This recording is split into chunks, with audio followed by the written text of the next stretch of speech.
আচ্ছা, একটা প্রশ্ন করি, মহাকাশে যদি তোমার মন খারাপ হয় আর তুমি কাঁদো, তাহলে চোখের পানিটা কোথায় যাবে?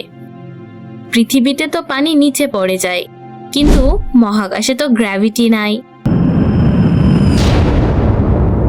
2012 সালে অ্যাস্ট্রোনট ক্রিস হ্যাডফিল্ড বলেছিলেন, স্পেসে কাঁদলে চোখের পানি নিচে পড়ে না, সেটা চোখের চারপাশেই গোল হয়ে জমে থাকে, একটা ছোট পানির বলের মতো।